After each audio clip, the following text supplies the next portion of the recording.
Boa tarde, pessoal. O tema da nossa aula de hoje são os investimentos chineses no Brasil e vamos falar um pouco também dos investimentos brasileiros na China, né? Então, essa aula é uma continuação direta da nossa aula anterior, que tratou do tema do comércio bilateral, né? Como eu fiz na outra aula, eu vou começar colocando o contexto brasileiro dentro de um contexto mais amplo de América Latina. E aqui tem uma diferença importante, né? Quando nós olhamos o comércio entre o Brasil e a China, esse comércio se encaixa direitinho dentro de um padrão mais amplo do comércio chinês com a América Latina. É um comércio centrado em commodities. Pronto, ponto. Isso resume a ordem, né? No caso dos investimentos, é diferente. O perfil dos investimentos chineses aqui no Brasil, ele não segue a mesma lógica dos investimentos chineses no resto da América Latina. No resto da América Latina, sem exceção, o que a gente tem são investimentos da China muito voltados em commodities para a exportação. Quer dizer, esse dinheiro que a China está colocando na infraestrutura da América Latina é basicamente para facilitar o escoamento para a própria China das mercadorias produzidas na América Latina. Da soja, do minério de ferro, do cobre, do petróleo, das madeiras. Grosso modo, né, é onde está concentrado aí esses investimentos. Aqui no slide, eu tenho alguns dados para vocês, para ajudar um pouco a situar, né, a dimensão desses interesses econômicos da China na região. Nós temos hoje em torno de 100 bilhões de dólares de investimentos chineses na região, né? A maior parte deles concentrados em energia e mineração. Então, eles estão em petróleo, em energia elétrica, em extração do minério de ferro, do cobre, né? Totalmente voltados aí, né, para esse tipo de atividade. E, embora a gente tenha mais de 30 países na América Latina, os projetos chineses em infraestrutura estão concentrados basicamente num conjunto muito pequeno, né, dos países da região. No Brasil, na Argentina, na Venezuela, no Equador e na Bolívia, basicamente, né? O Brasil é o país que mais recebe investimentos da China na América Latina. Em torno de metade dos investimentos chineses na região está aqui no Brasil, seguido do Peru. Os chineses estão apostando muito na economia peruana como uma fonte, né, de minério, como uma fonte ali desse tipo de exportação. E o Peru tem também um acordo de livre comércio com a própria China. Então, virou um país importante ali dentro desse radar. E nós temos um caso peculiar, que é o caso da Venezuela e do Equador, que são dois países que receberam muitos empréstimos da China. A gente olhar, por exemplo, o caso brasileiro, só tem um setor econômico no Brasil onde os empréstimos chineses são relevantes, que é o setor do petróleo. Os chineses emprestaram muito dinheiro para a Petrobras, para que a Petrobras explore o pré-sal, como a gente vai ver daqui a pouquinho. No caso da Venezuela, no caso do Equador, é diferente. O governo chinês, por meio dos seus grandes bancos públicos, né, emprestou muito dinheiro para os governos desses países, para uma série de grandes projetos de infraestrutura que vão desde de mineração e extração de petróleo até obras como ferrovias, como estradas, né? Isso acontece porque esses dois governos contraíram esses empréstimos num momento em que tanto a Venezuela quanto o Equador eram governados por presidentes de esquerda que tinham uma relação um tanto áspera, um tanto difícil com o mercado financeiro global. Então, esses presidentes olharam para a China como uma alternativa, como uma parceria econômica de onde eles poderiam conseguir extrair recursos, né, e, de outro modo, eles não teriam, né? O Equador já está mudando esse tipo de política, né? Quer dizer, houve uma transformação política eleitoral no país, né? Quer dizer, o país passou a ser governado primeiro por um presidente que veio da esquerda, mas teve um governo mais ao centro, agora por um presidente de direita, né? E eles começaram a reaproximar o Equador dos Estados Unidos. Fizeram agora, inclusive, um acordo muito interessante e que talvez seja o primeiro de uma nova série que a gente vai ver na América Latina, né? No qual o governo americano emprestou dinheiro para o Equador para ajudar ali a quitar essas dívidas com a China, e, em troca, o governo equatoriano fecha o seu mercado para uma série de empresas chinesas, em particular para a Huawei, né?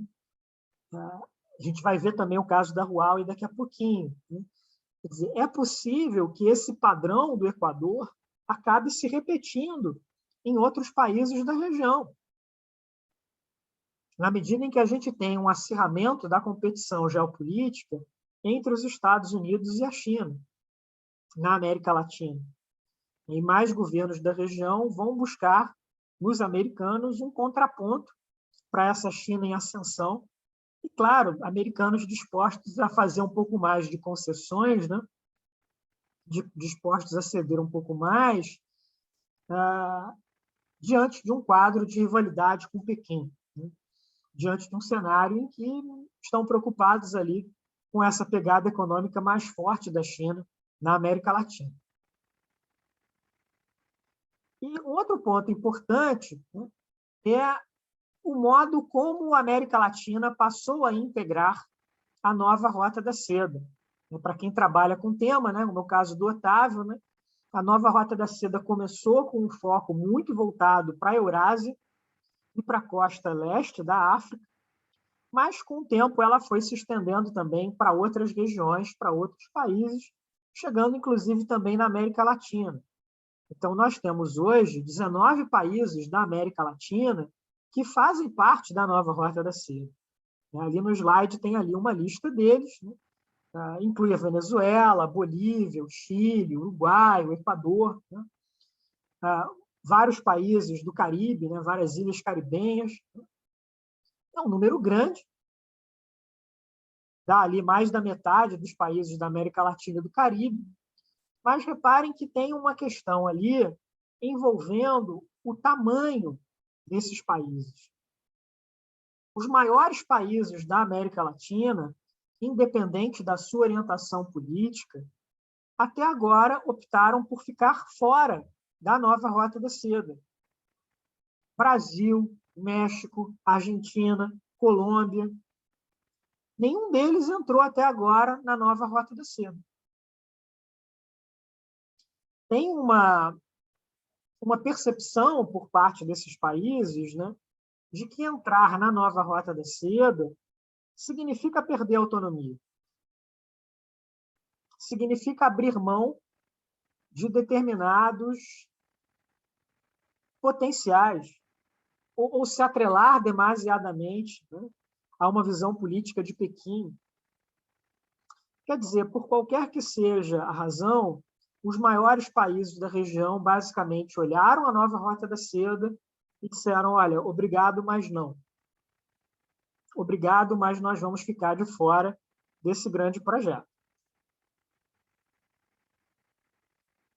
Isso é um contraste com outros continentes, né?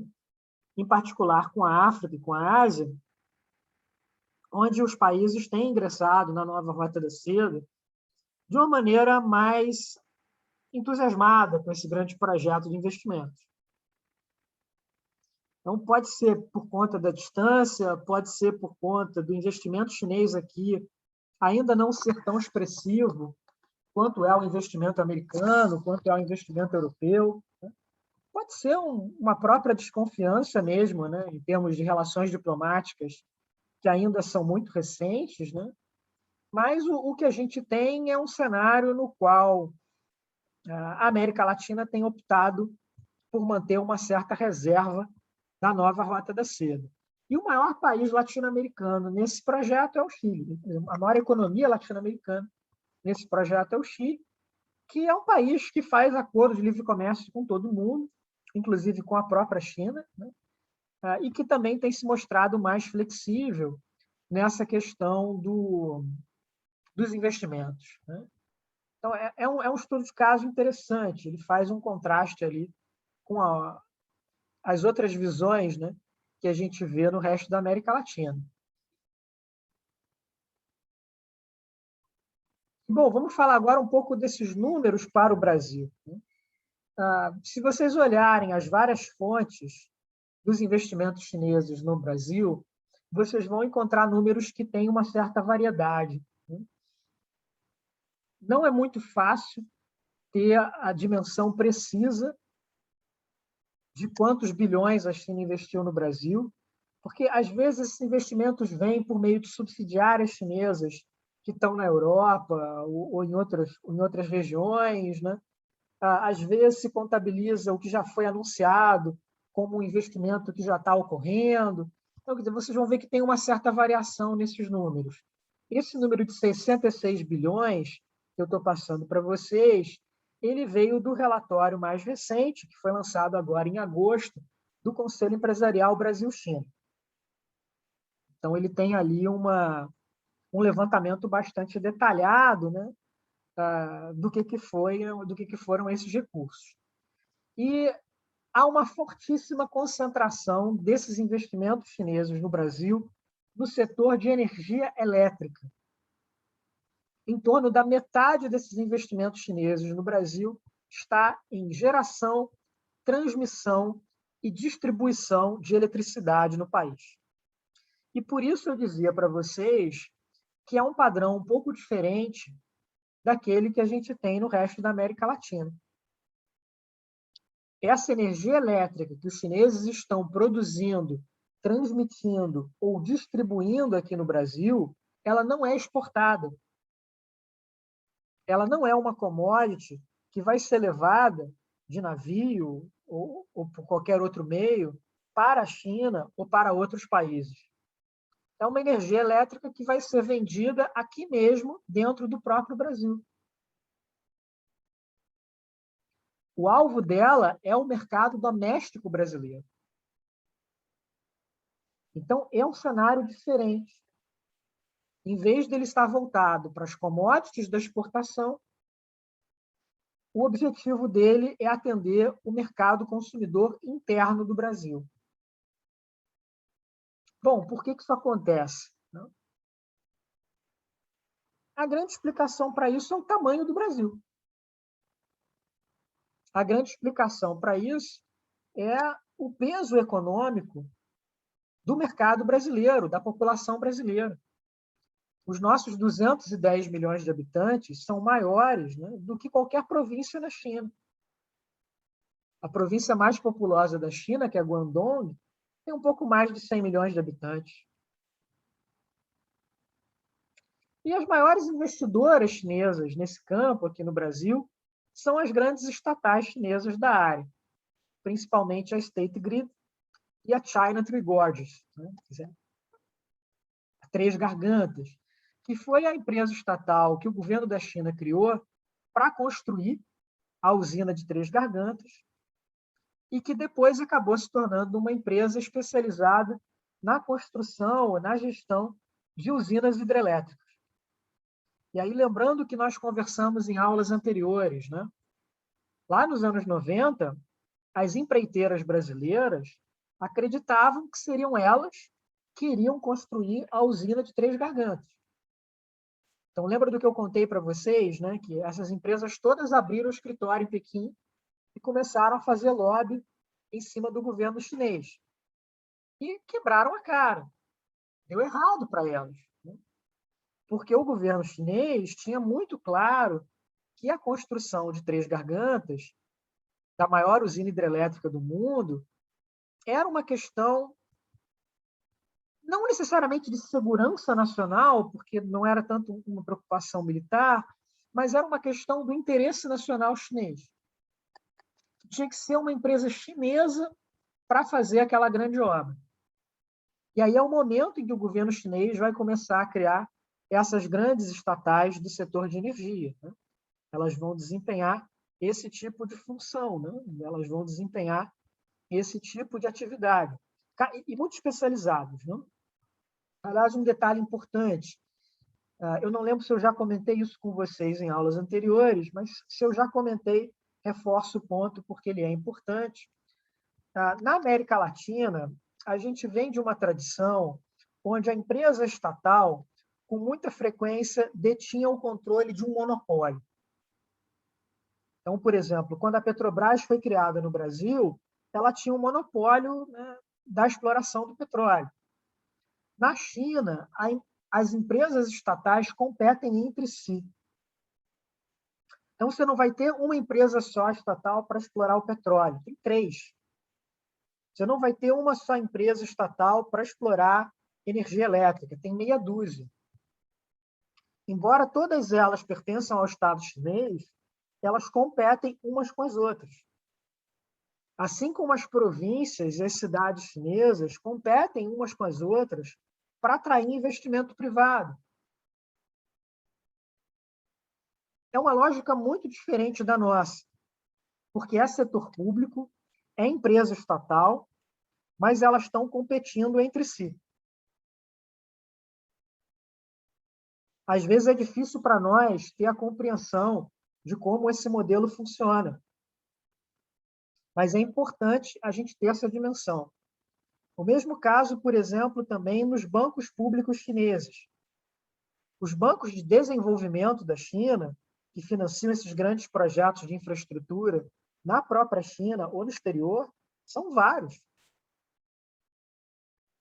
Tem o Banco de Desenvolvimento da China, tem o Banco de Desenvolvimento Agrícola, tem o Banco de Financiamento de Exportação e Importação, tem os bancos multilaterais, nas quais a China é uma grande investidora, o Banco dos BRICS, o Banco Asiático de Investimento em Infraestrutura.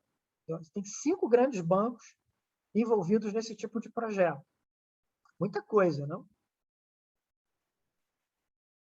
Bom, voltando aqui para os investimentos chineses no Brasil, se a gente olhar a distribuição deles no território, né, eles estão concentrados no Sudeste.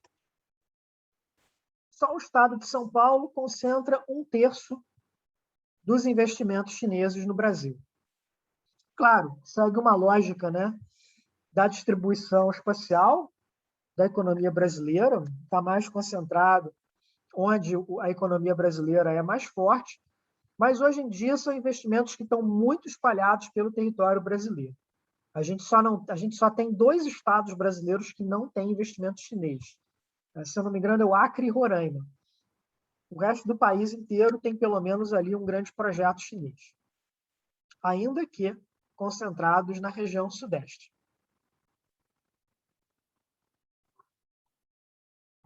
E, bom, eu dizia para vocês, então, que o setor elétrico concentra os investimentos chineses no Brasil. Mas por que isso? Por que a State Grid, por que a China Tree Gorges e outras empresas chinesas atravessaram o mundo para investir em energia elétrica aqui no Brasil? Bom, a razão principal porque elas fizeram isso, né, é porque elas têm um tipo de tecnologia muito avançada e muito competitiva para operar aqui no Brasil. A matriz energética da China é uma matriz muito baseada no carvão. O carvão gera algo em torno de 2/3 da energia elétrica consumida na China. Isso é um problema para os chineses por várias razões. Primeiro, o carvão é altamente poluente. Ele emite muito gás carbônico, né? Ele emite muitos gases do efeito estufa. E é difícil fazer essa transição do carvão para outras formas de energia. Então, é interessante para a China investir em outras maneiras de gerar energia elétrica que não sejam tão poluentes. Uma dessas maneiras é a energia hidrelétrica, que tem se tornado também mais importante na China.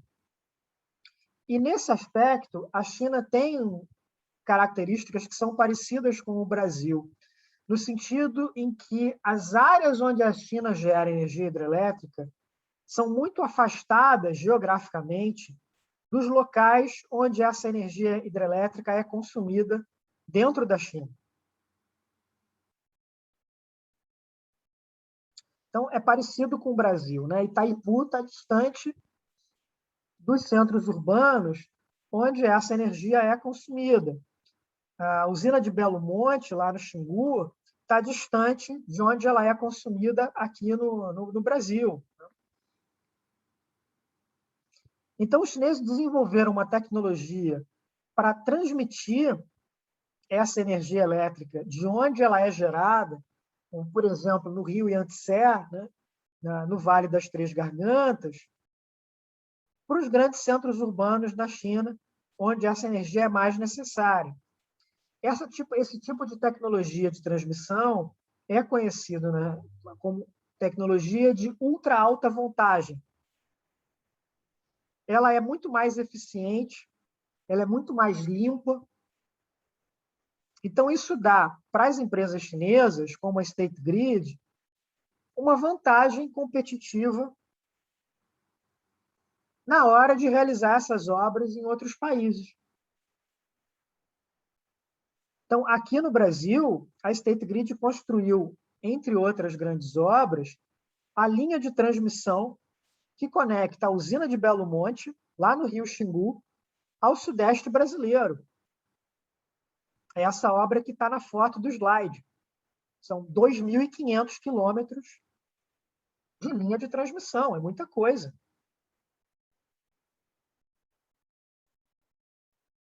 Não é fácil você dominar esse tipo de tecnologia. E, ao mesmo tempo, quando essas empresas vão para o exterior, quando elas se internacionalizam, elas vão ganhando acesso a novos mercados, a novas tecnologias, a novas práticas de gestão. Quer dizer, por meio da globalização, elas se tornam mais eficazes, elas se tornam mais inovadoras. Então, isso é bom para a China. E elas têm uma grande vantagem também, que é o acesso a esse crédito barato dos bancos públicos chineses. Elas podem conseguir empréstimos, elas podem conseguir financiamentos, né, por meio desses bancos públicos. E, bom, como é que elas entraram aqui no mercado brasileiro? Principalmente por meio de fusões e aquisições. Elas compraram empresas na Espanha ou em Portugal que tinham aqui no Brasil ativos, que tinham negócios aqui no Brasil. Então, ao comprar essas empresas espanholas e portuguesas, né, elas acabaram entrando com força também no mercado brasileiro. E, mais tarde, já instaladas aqui, elas se tornaram muito competitivas também nos grandes leilões públicos brasileiros. E aí é ver também qual é o nosso marco jurídico, qual é o nosso marco político. Né? No Brasil, pelo menos desde os anos 90, né, a maneira pela qual se faz ali a grande obra de infraestrutura é um leilão público. Então, o governo brasileiro organiza um grande leilão, do qual participam empresas brasileiras, americanas, estrangeiras, de vários países, né? E elas estão disputando ali quem é que vai ganhar aquela concessão para construir aquela ferrovia, para gerenciar aquele aeroporto, aquela usina hidrelétrica, para construir uma ponte, o que quer que seja. Então, as empresas chinesas aprenderam a operar dentro desse marco jurídico, que é uma coisa diferente do que elas estavam habituadas, por exemplo, no Sudeste Asiático ou na África, ou na Venezuela, onde, em geral, elas operam por meios de acordos com o próprio governo anfitrião. Vão fazer um acordo com o governo da Venezuela, vão fazer um acordo com o governo da Etiópia, com o que quer que seja, né? O do Paquistão. No Brasil é diferente. No Brasil, elas têm que ganhar um leilão competitivo. E como é que elas aprenderam a jogar esse jogo? Contratando empresas brasileiras para auxiliá-las nesse processo. Contratando empresas de consultoria, contratando empresas de advocacia, escritórios de advocacia aqui no Brasil. Ou, ocasionalmente, também comprando, por exemplo, empreiteiras brasileiras que já tinham experiência em participar desses leilões e levavam essa experiência para as suas novas controladoras chinesas. Então, por exemplo, existe uma grande empresa chinesa de construção, sobretudo na área de ferrovias, chamada China Communications Construction Company, CCCC. A CCCC comprou a Concremat, uma grande empreiteira brasileira, justamente para ganhar essa experiência, para ganhar essa maneira aí de circular pelo mercado daqui. E, a partir daí, começou também a ganhar os leilões no próprio Brasil. Bom, eu citei o caso das ferrovias, porque eu acabei de escrever um paper sobre isso, junto com as minhas amigas Adriana Bidenuri e Mayara Foli. Esses investimentos em ferrovias são algo muito novo no Brasil, quer dizer, novo, A gente teve muito investimento em ferrovia no Brasil no século XIX, mas no século XX o Brasil fez uma opção política, desde o governo Juscelino Kubitschek, pelo investimento em rodovia, pelo modal rodoviário. E o setor ferroviário ficou muito esquecido no país. Isso começou a mudar. Nos últimos anos, há um esforço do governo brasileiro em voltar a apostar na questão ferroviária, e tudo por meio desses leilões, dessas concessões. E os grandes projetos de ferrovia no Brasil de hoje estão todos eles ligados à exportação agrícola e mineral. Eles são projetos de ferrovia que, em geral, estão ligando as grandes zonas produtoras do agronegócio ou da mineração no Centro-Oeste ou na Amazônia, aos portos no Oceano Atlântico ou aos portos fluviais na Bacia Amazônica. E aí, por meio desses portos, essa produção é exportada para a Ásia ou para outras partes do mundo.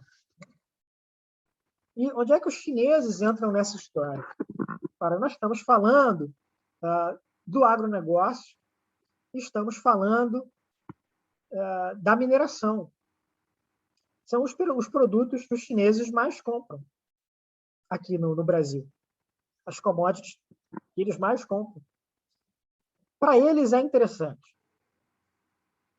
E a gente tem duas grandes empresas estatais chinesas, que também estão muito ativas nesse mercado. Uma delas é a que eu mencionei para vocês, a CCCC, e a outra é a China Railways. Todas elas muito influentes aqui no Brasil já. E o projeto mais expressivo do qual elas estão participando, para o qual ainda não houve o leilão, mas que elas estão ali muito atentas, é o projeto da Ferrogrão, que é esse que está ali no slide.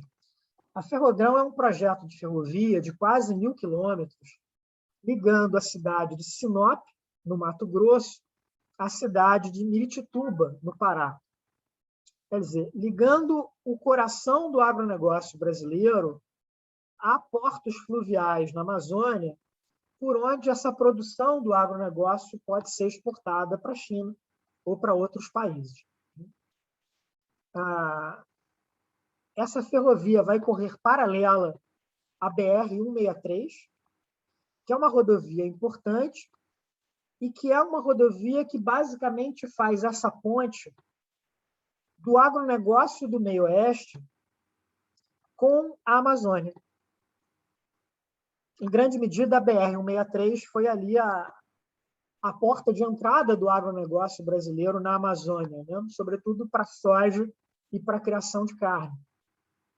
Então, elas são projetos de infraestrutura estratégicos para o agronegócio, para a mineração brasileira, tem uma importância econômica muito grande, mas elas têm também um impacto social e um impacto ambiental que é gigantesco.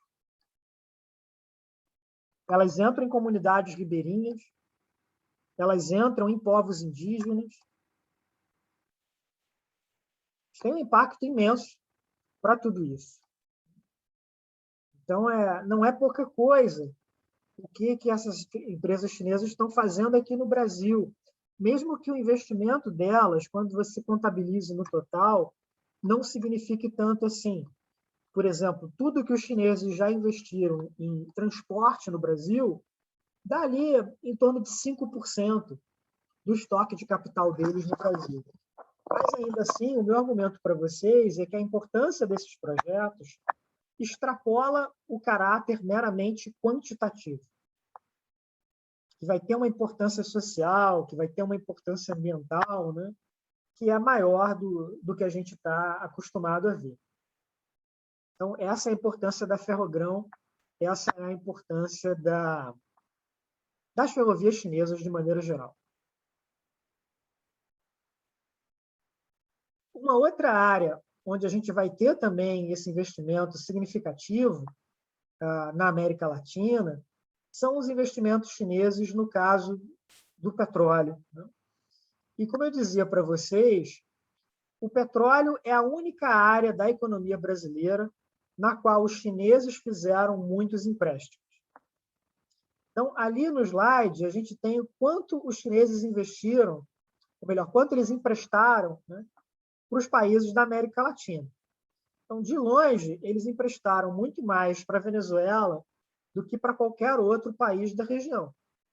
E a Venezuela, que estava ali basicamente, né, afastada do mercado financeiro global, dos grandes bancos, dos fundos de investimento, e que viu na China a sua possibilidade de socorro, né? Que viu na China a sua possibilidade de ter acesso a esse tipo de recurso.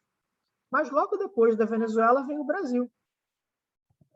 E com essa peculiaridade, né, de que o Brasil recebeu esses recursos totalmente concentrados na questão do petróleo. Isso vem numa determinada conjuntura política e econômica, que é a questão do pré-sal. Esses empréstimos vão chegar no Brasil depois de 2009. Aí, bom, por quê, né? O que aconteceu no Brasil e no mundo nesses anos para explicar esses empréstimos? 2008 é a crise financeira global. E uma crise que está muito concentrada, né, na Europa e nos Estados Unidos. Depois de 2008, esse dinheiro que virá para o Brasil, na forma de empréstimos, né, vem por meio dos chineses. A Petrobras vai bater na porta do governo da China, dos seus grandes bancos públicos, e vai pedir esse tipo de empréstimo. Basicamente dizendo para os chineses que eles eram a melhor alternativa para que a Petrobras pudesse explorar o pré-sal. É muito claro, é muito caro investir no pré-sal, né? Os recursos ali, exige uma quantidade de recursos muito grande, né? Então, por isso, essa peculiaridade. A única empresa brasileira, o único setor econômico do Brasil que vai olhar para os chineses como uma fonte importante de empréstimos. E a China vai se tornar a maior credora da Petrobras. Não é a única, né? A Petrobras pediu dinheiro em vários lugares, em vários países, mas a China é a maior. Depois a gente tem o Equador, né, que é um país também que está muito endividado com os chineses. A gente olhar a economia equatoriana é uma fração da economia brasileira, mas ela pegou também ali uma quantidade muito grande de dinheiro com a própria China. Então, tem uma lógica, né, no modo como a China está operando aqui na região. Eu não diria para vocês que a gente tem na América Latina o que se convencionou chamar de armadilha da dívida, que é uma preocupação que muitos críticos têm da nova Rota da Seda, de que ela estaria estimulando um nível de endividamento tão alto em vários países, né, que ela acabaria fazendo com que os chineses tomassem o controle de determinados recursos de infraestrutura nesses países. Então, se fala muito, por exemplo, no Paquistão, no Sri Lanka, como países que estariam no risco da armadilha da dívida. Aqui na América Latina, eu colocaria apenas a Venezuela e o Equador dentro desse risco, pelo nível de empréstimos, pela quantidade de empréstimos que eles tomaram da China. Nos outros casos, não.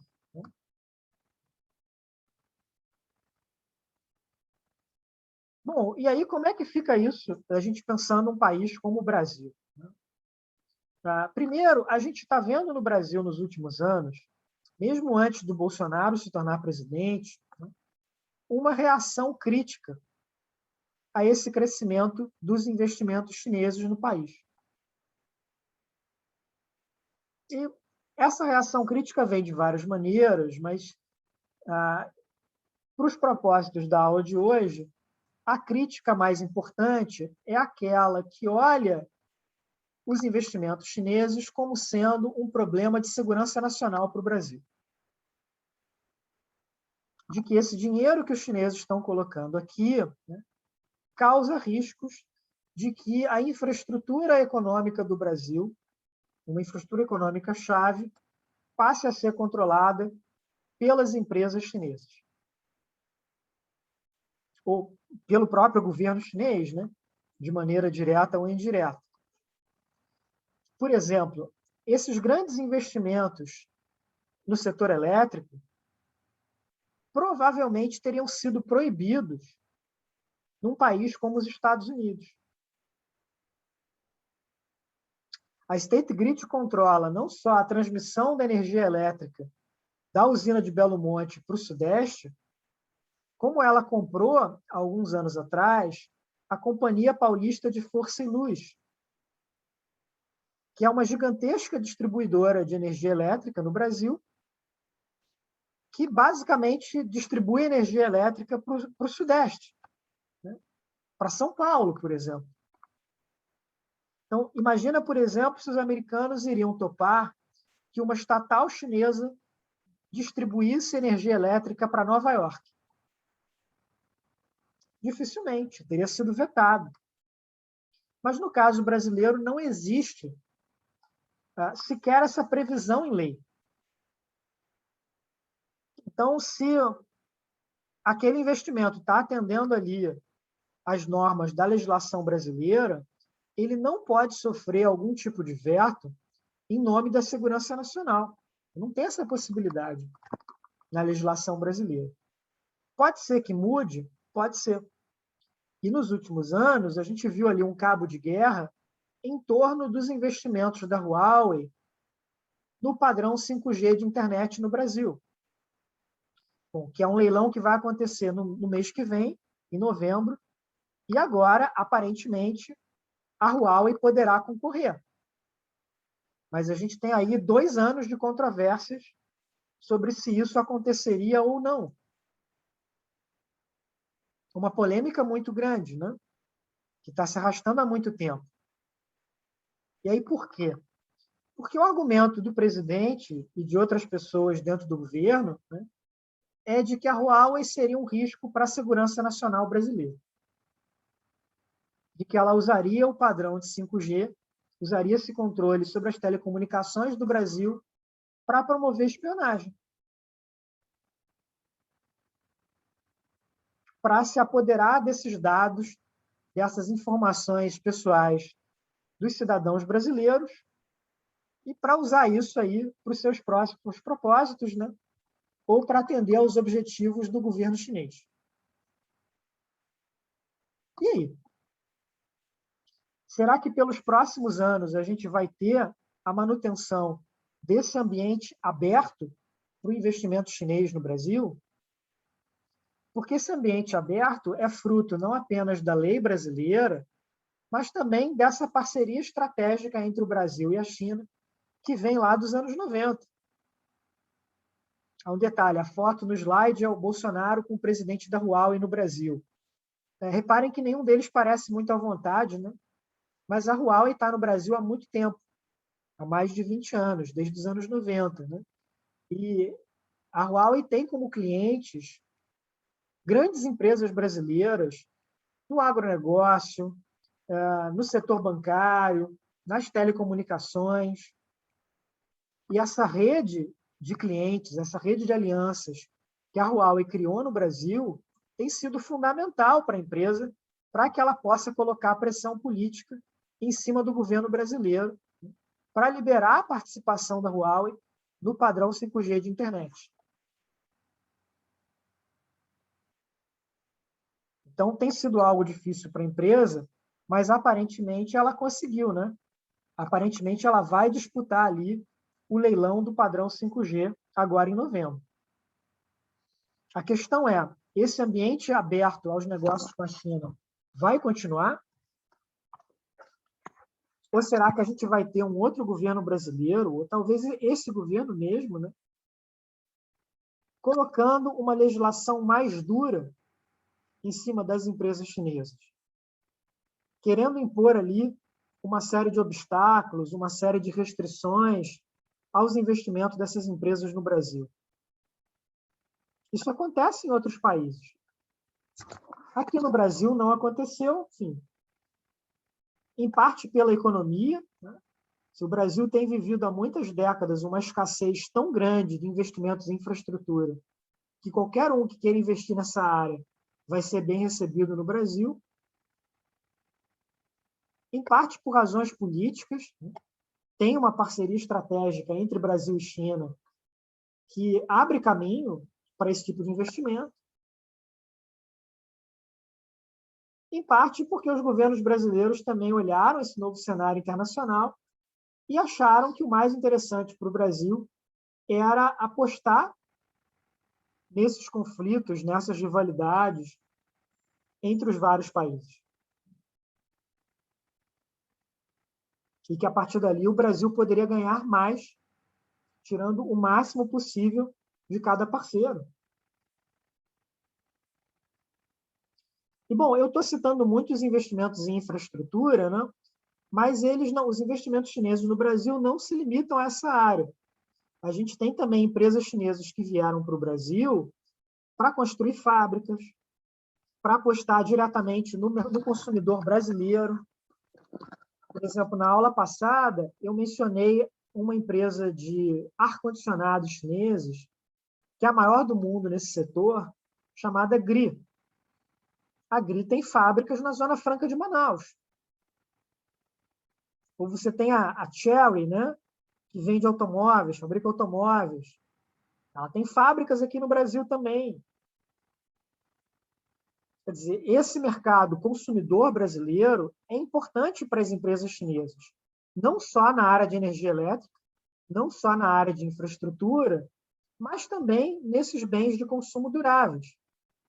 Então, essa é uma diferença do modo como os chineses investem aqui no Brasil para a maneira como eles investem em outros países da América Latina, onde esse tipo de investimento voltado para o consumidor final também pode estar presente, mas ele não vai ter o mesmo significado que ele tem aqui no Brasil.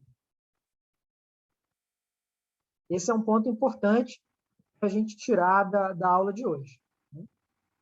E aí, com isso, eu encerro aqui a parte expositiva e abro agora para o debate com vocês, para ouvir as perguntas e os comentários de vocês.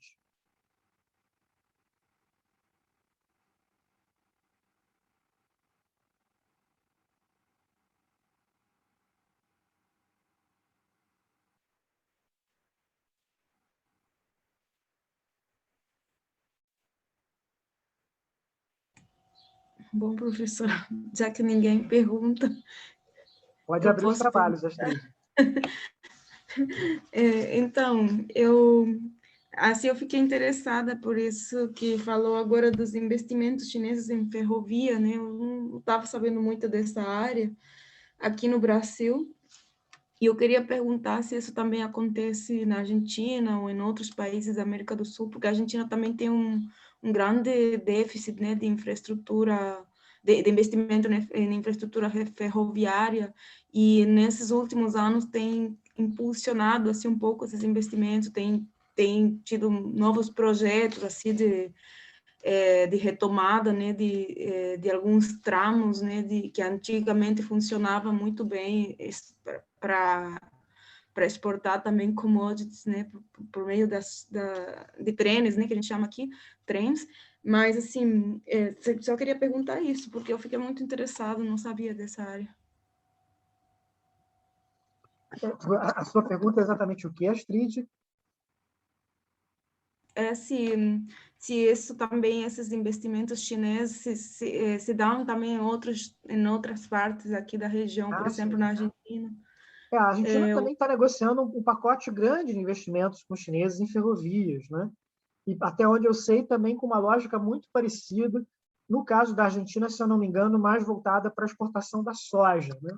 Que também é uma preocupação logística para os argentinos, né? Aqui no Brasil é soja e minério de ferro. Atualmente, no Brasil, a maior parte, o produto que é mais transportado pelas ferrovias é minério de ferro. Por uma questão histórica no Brasil, que a grande investidora em ferrovias aqui era a Vale, era essa gigante brasileira da mineração, né? Mas é uma coisa também importante, né? Quer dizer, você tem todo esse debate sobre investir em ferrovias voltado para o escoamento, para a exportação de commodities. Então, não é tanto transporte de passageiros, né? É mais como é que isso vai se dar nos grandes trens cargueiros, né? E outra consulta era porque, assim, você falou que digamos, a China investe muito no setor elétrico brasileiro porque que está voltado ao consumo, né? O consumo interno do Brasil, né? Porque você não vai exportar isso para a China, né? Só pode exportar para a região, né? A eletricidade.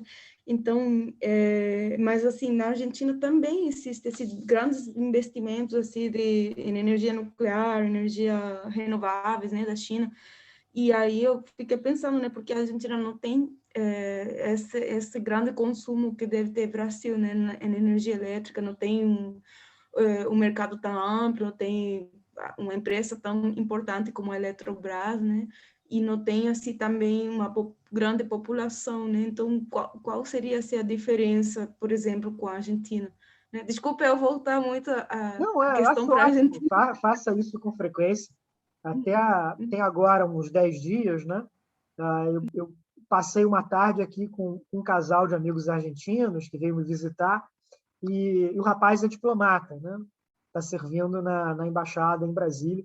E a gente estava conversando muito sobre as relações entre Argentina e Brasil, sobre China, Brasil e Argentina. Sempre é importante a gente ter em conta essa relação mais ampla da China com a América Latina, para depois pensar a relação da China com cada um dos países da região. Né? O que ela tem de típico, o que ela tem de diferente. Bom, a grande diferença no caso brasileiro, nessa questão da energia elétrica, é o tamanho do mercado consumidor brasileiro. São mais de 200 milhões de pessoas. Né? Na Argentina, são 45 milhões de habitantes, mais ou menos, né? Quer dizer, cabe no estado de São Paulo. Então, é uma outra lógica, né?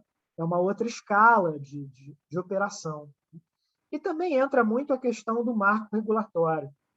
O Brasil tem, desde os anos 90, desde o início de uma série de reformas liberais no Brasil, um marco para o investimento estrangeiro que se tornou mais aberto e que se tornou mais estável. Então, isso facilita também, né, os investimentos aqui. Se você olhar o caso dos investimentos na Argentina, houve muita instabilidade jurídica, houve muitas mudanças nesse marco regulatório, no setor de energia, na área de gás natural, de mineração.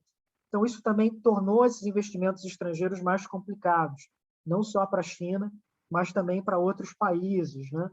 No caso da Argentina, sempre tem as preocupações com a dívida externa da Argentina, com as várias negociações, né, que aconteceram por lá, pelos riscos de moratória. Né? Então, também tem esse ambiente macroeconômico que é importante. E vamos lembrar que o Brasil, nos anos 2000, no início dos anos 2010, era um dos países que mais estava recebendo investimento estrangeiro no mundo. Hoje em dia não é mais assim, né? O governo Bolsonaro trouxe um nível de instabilidade para os investimentos brasileiros, os investimentos estrangeiros no Brasil, muito grande. Né? Mas até recentemente era um cenário realmente muito favorável para os investimentos estrangeiros aqui, não só dos chineses, mas para os investimentos estrangeiros de maneira geral.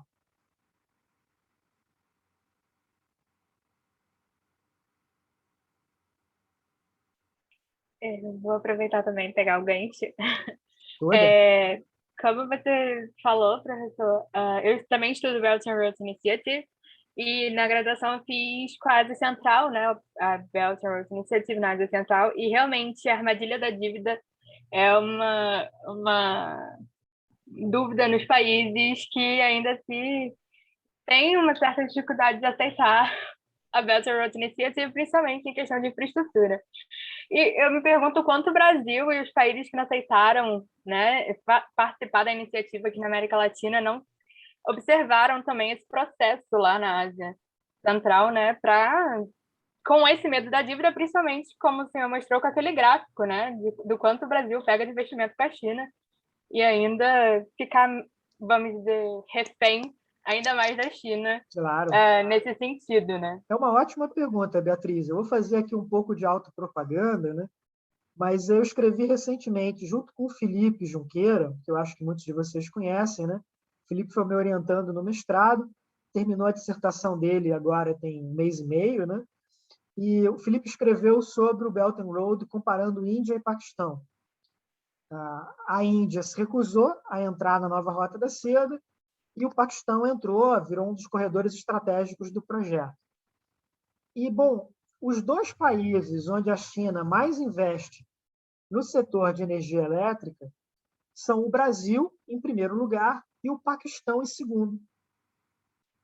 Então, o Felipe e eu escrevemos um artigo que vai ser publicado em livro daqui a alguns meses, né, comparando esses investimentos chineses em energia elétrica no Brasil e no Paquistão.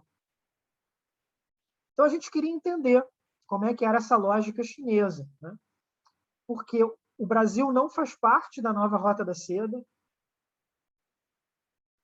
o Brasil não pegou empréstimos chineses para investir no setor de energia elétrica, pegou na área de petróleo, mas não nas outras, né? E o Paquistão fez tudo isso, né? O Paquistão, inclusive, entra nessa discussão se é um país que caiu na armadilha da dívida ou não, né?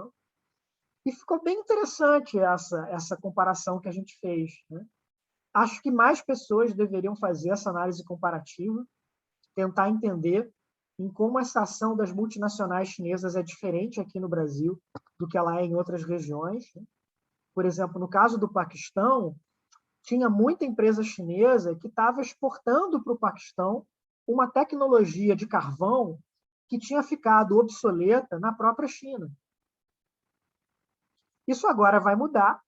Acho que vocês ouviram o discurso do Xi Jinping na Assembleia Geral da ONU, mês passado, no qual ele anunciava, né, que a China não mais vai financiar construção de usinas a carvão em outros países, como parte dos seus compromissos em termos de política ambiental, em termos de mudança climática. Isso é uma grande mudança. Vai ter um impacto direto ali no Paquistão, por exemplo. Para nós aqui no Brasil, não. As empresas chinesas estão investindo aqui em hidroeletricidade, em energia solar, energia eólica, né? Mas olha como é importante entender esse contexto local, como é importante entender essas várias diferenças.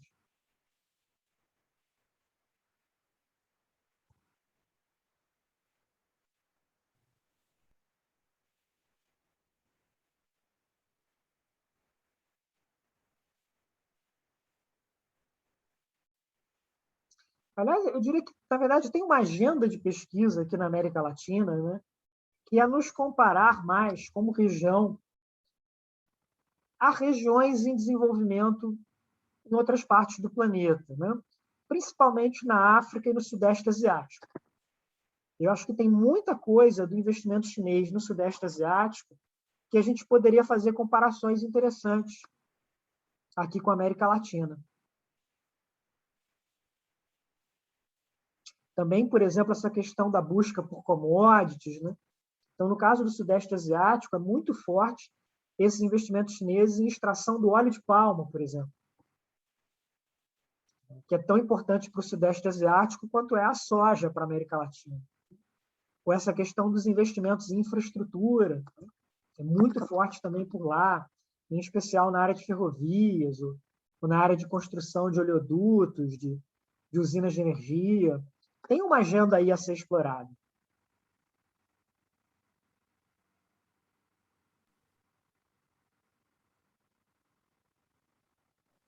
Eu ia falar que sim, é bem interessante mesmo. E a gente também percebe que a China também valoriza muito, né, o Sudeste Asiático. Ela prioriza bastante nas Tá? importações, E aí exportações. tem uma ótima pergunta de pesquisa, Beatriz, que é o seguinte: o Sudeste Asiático, né, a Ásia de maneira geral, é uma área muito importante para a segurança nacional chinesa. É um entorno estratégico da China. Na América Latina, não. O que acontece no Brasil pode ser muito importante para a China de um ponto de vista econômico, comercial, mas de um ponto de vista militar, não. Então, como isso impacta nos investimentos? Como isso impacta no comércio? Então, fazer essa comparação entre as duas regiões pode ser algo muito legal, pode ser algo muito interessante. Sim.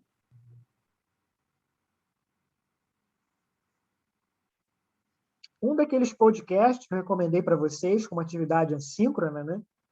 Ele faz exatamente essa comparação, mas entre a América Latina e a África.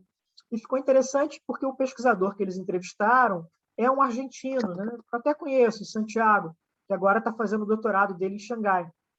Olha que interessante, né? Como ele está colocando ali várias questões legais para esse debate.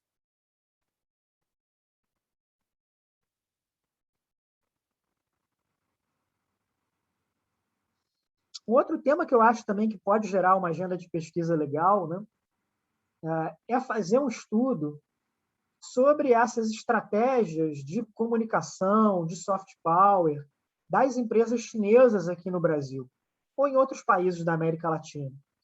Se pegar uma empresa como a Chery, né, que fabrica esses automóveis, tipo essas SUVs, né, essas picapes de luxo, a Chery publica grandes anúncios nos jornais brasileiros todo fim de semana. Mas você pode olhar centenas daqueles anúncios e nunca perceber que a Chery é uma empresa chinesa. Não é isso que ela está ali anunciando. Ou para ela talvez nem seja interessante vincular a sua imagem com a imagem da China.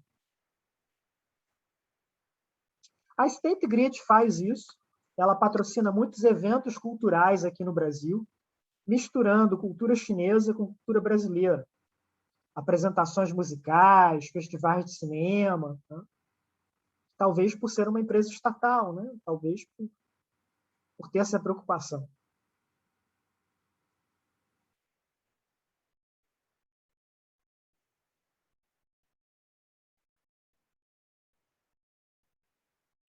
Sim, e eu ia falar também que no momento atual, realmente, se vincular a imagem, muitas vezes, não é isso que ela quer se adaptar ao mercado e ter o lucro dela.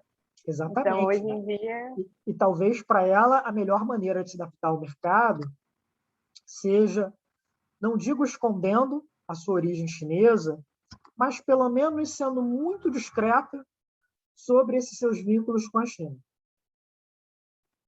Sim, inclusive, eu estava observando, eu acho que meu telefone, ele pega as aulas e eu vi ar-condicionado da GRI para vender normal para casa. E eu falei assim, impossível, né? O professor falou que não é tão comum, mas eu Aqui acabei no vendo Brasil, anúncio. a participação da GRI no mercado é alguma coisa em torno de 10% apenas. Né? Mas você tem Eu aí... acabei vendo. Ah, muito legal. Aí eu pensei nisso, que eu não vinculo a China, a GRI, a princípio, e só fiquei sabendo por causa da aula e do que o senhor comentou também. Mas Eu eu só também não soube saberia. disso porque eu visitei a fábrica da GRI lá em Zhuhai, na China. Né? Eu nunca tinha ouvido falar da empresa antes disso. Não sabia que ela era importante aqui no Brasil. Ela tem 2 fábricas no Brasil, lá na Zona Franca de Manaus. O investimento que ela fez aqui não é pequeno. Esse é um tema Sim, interessante outra também, né? maneira de não vincular. Outra maneira de não vincular, né? E o próprio nome GRI, ele não soa chinês, né? Sei lá, não é Grande Muralha, por exemplo, né? Então, você pode tranquilamente achar que é uma empresa britânica, americana, né? O que quer que seja, né?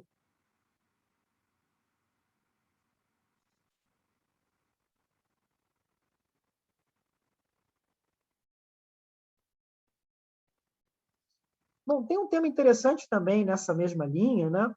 Que são os investimentos brasileiros na própria China, né? Quer dizer, que é o outro lado dessa moeda. Então, eu comentei com vocês que a gente tem em torno de 66 bilhões de dólares de investimentos chineses no Brasil. É uma cifra expressiva. O contrário não é verdadeiro. Os investimentos brasileiros na China não chegam a 1 bilhão de dólares. Então, é uma fração muito menor, né? A gente tem algumas grandes empresas brasileiras que foram para a China e fizeram investimentos de vulto por lá. Por exemplo, a Embraer montou uma fábrica em Harbin, né, no Nordeste chinês, em parceria com a Avic, que é uma estatal chinesa de aviação. Só que uma parceria meio complicada, né? Ela era exigida pela lei chinesa, a Embraer não podia ir lá sozinha, mas essa empresa chinesa aprendeu com a Embraer, pegou essa tecnologia da Embraer e começou a fabricar sozinha os seus próprios aviões na China. É uma relação complicada, né? Alguém citou na aula passada o caso da WEG, né? Da WEG, né? Que é aquela empresa brasileira de motores elétricos, né? Que tem uma fábrica na China também já há bastante tempo. A Astrid está mencionando que a Natura agora vai instalar na China. É verdade, bem observado, Astrid. Que é uma empresa que fabrica produtos cosméticos, né? Com uma perspectiva ambiental, de desenvolvimento sustentável, e que é uma empresa bastante internacionalizada. Ela está bem presente, por exemplo, na África, né? Esse é um estudo de caso bem interessante também para acompanhar. Ou temos o caso da Magazine Luiza, que é uma empresa que não tem lojas na China, mas que ela foi para a China aprender com as grandes experiências de comércio eletrônico, com as grandes experiências de varejo das empresas chinesas, para reproduzir isso em outros países. Está aprendendo, por exemplo, com o grupo Alibaba, né, e trazendo isso para o Brasil. Então, em geral, as empresas brasileiras que estão na China, mais de 90% delas têm apenas um escritório comercial na China. Só um escritório de representação. Elas não têm grandes fábricas, elas não têm, de maneira geral, grandes investimentos em infraestrutura na própria China.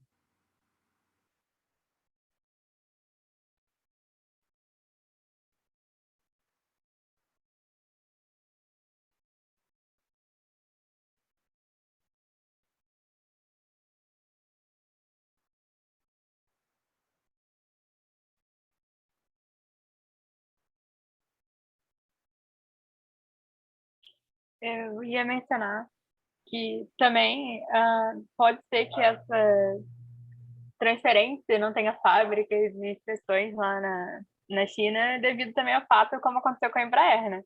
Porque nós sabemos que a China, ela faz parcerias para depois colocar do modo dela a mesma coisa, né? E aí, vale a pena? Então, é uma preocupação. Talvez valha a pena em algumas circunstâncias. Talvez tenha ali um nicho de mercado, né, que possa ser interessante para essa empresa latino-americana que está indo para lá. Talvez não, né? Depende muito também da escala em que essa empresa está operando. Por exemplo, a Embraer, como outras empresas do setor de aviação, elas operam numa escala global, que nenhum país do mundo compra tanto avião para sustentar uma empresa desse tipo. Ela tem que vender no mundo inteiro, né? E aí, para se manter competitiva globalmente, ela tem que estar na China também. Ela não pode abrir mão disso. Mas talvez para outras empresas isso não seja tanto caso. Talvez essa balança dos custos e benefícios, né, no final das contas, a empresa chegue à conclusão de que não é jogo. Professor, tem uma coisa que esse documento, artigo, não sei, de Carriello, que está na pasta, né, das bibliografias, aí fala que a China, no Brasil, pelo menos tem tido uma estratégia assim, de investimento mais nesses projetos que chamam de greenfield, né, que é quando são novos projetos, e não aqueles que são brownfields, que são aqueles que são quando eles aprendem, né, com a tecnologia. Ela entrou no Brasil por meio de projeto Brownfield, comprando empresas que já tinham ativos aqui no Brasil, mas a partir do momento em que as empresas chinesas aprenderam como funciona o mercado brasileiro e começaram a se tornar mais competitivas, elas cada vez mais se voltam para esses novos projetos, né? O que no jargão do mercado se chama greenfield. Então, por exemplo, esses leilões de concessões de infraestrutura no Brasil são exemplos de projetos greenfield. São projetos que ainda vão ser construídos. Mas, ou seja, isso quer dizer que eles já aprenderam como que funciona tudo aqui? Ou que... Eu diria ou que seja, pelo já não menos precisa algumas dessas empresas, né? Algumas delas já aprenderam. A State Grid, por exemplo, ou a CCCC, acho que elas já ganharam uma experiência do mercado brasileiro que é grande o suficiente para que elas possam operar por aqui. É interessante, eu estava lendo num livro que eu ganhei de presente da embaixada chinesa, tem ali uns depoimentos muito interessantes dos executivos chineses no Brasil, né? E eles falam de como, no início, quando eles vieram para cá, quando as empresas chinesas vieram para cá, elas não tinham experiência grande com operações internacionais. Eles até comparam com as empresas do Japão, com as empresas da Coreia do Sul, que já tinham muito mais, né, essa experiência. Então, eles tiveram que aprender aqui.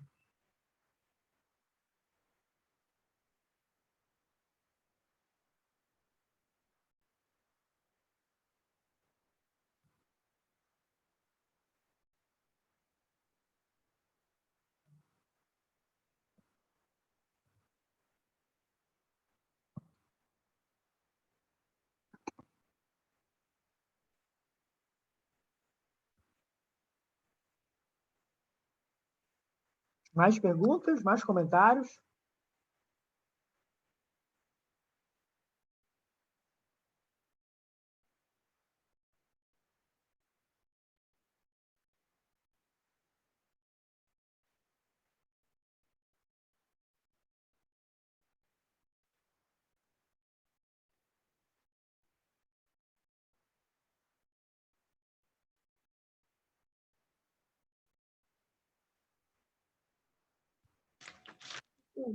De onde que pode tirar dados desses investimentos na parte de ferrovias? Tem assim, dados suficientes assim, para trabalhar sobre isso ou não?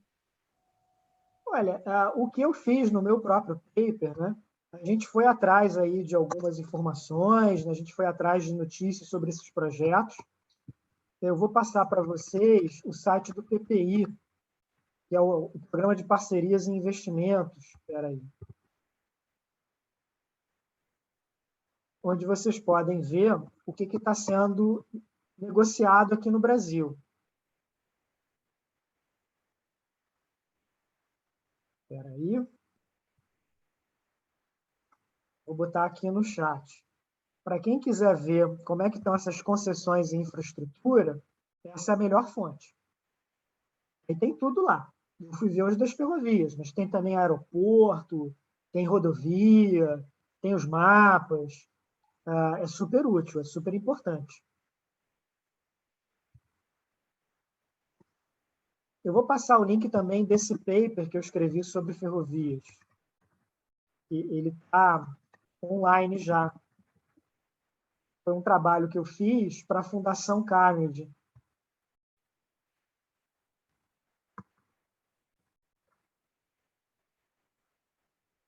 Foi um paper interessante de escrever, porque ele veio por encomenda dessa fundação, né? Então ele está muito voltado para o impacto em política pública, né? Ele faz parte de um projeto internacional, que tem pesquisadores de vários países que estão trabalhando com esse tema. Foi legal, foi uma boa experiência e me deixou com vontade de fazer mais estudos nessa mesma linha. Legal, professor, obrigada. Eu não conhecia também esse site, nenhum desses sites, mas me preocupa aquele do governo do Brasil que eu não conhecia. Esse programa foi um programa criado no governo Temer para gerenciar todos esses leilões de infraestrutura. E ele continuou no governo Bolsonaro. Ele agora faz parte do Ministério da Infraestrutura. E ele é um programa que funciona em termos da relação dele com o setor privado brasileiro. É um programa que tem uma imagem muito positiva junto aos empresários no Brasil.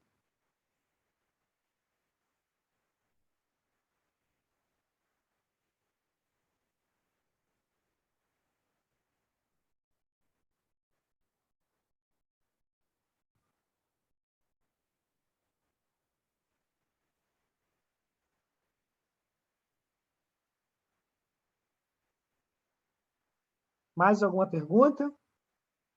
Algum comentário?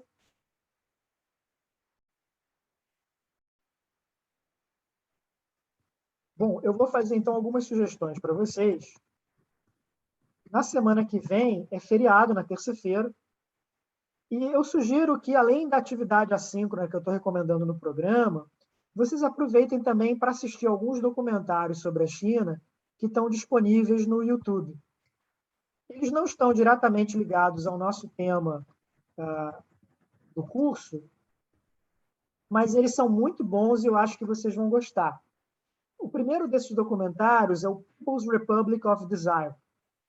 Ele é um documentário sobre influenciadores digitais na China, sobre aquelas pessoas que viraram celebridades na internet chinesa, nas redes sociais da China, e como é que funciona esse mecanismo no país.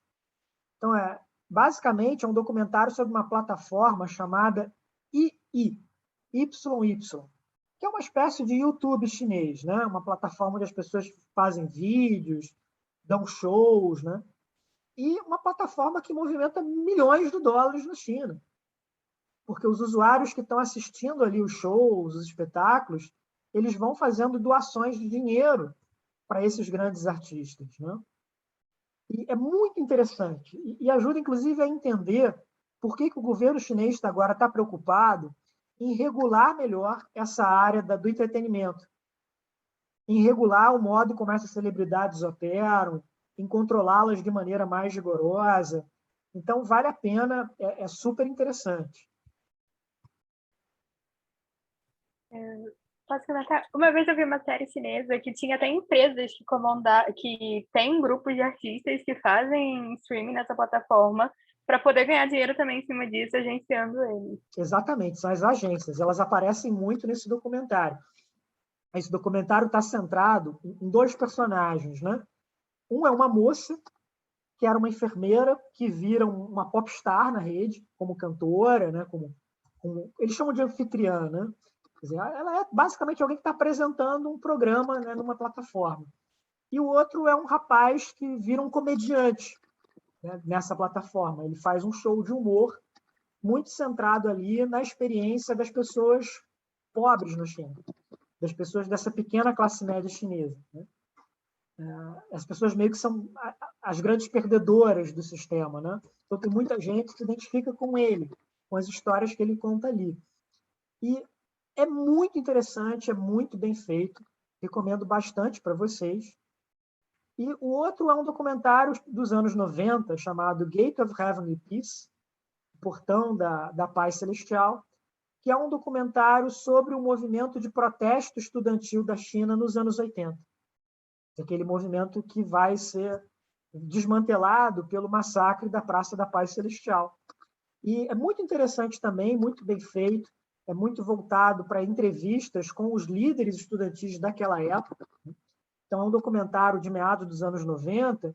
Então, ele pega esses líderes estudantis uns 5 a 6 anos depois daquele grande movimento de protesto, e muitos deles já tendo cumprido um tempo de prisão, né, já tendo ali vivido, né, todo um momento ali na cadeia, né? Então, vale muito a pena ali vocês verem como é que esses dois funcionam. E aproveitando aí que semana que vem não vai ter aula, né? E que a gente vai ter um feriadão na segunda e na terça-feira. Ok? Então, fica aí a minha dica para vocês. E no que vocês precisarem, é só entrar em contato. Estarei à disposição de vocês. A gente se reencontra no dia 19 de outubro, então. Muito obrigada, professor. Tudo bem. Então, boa quinzena para vocês até o dia 19. Tchau, tchau. Tchau, bom feriado.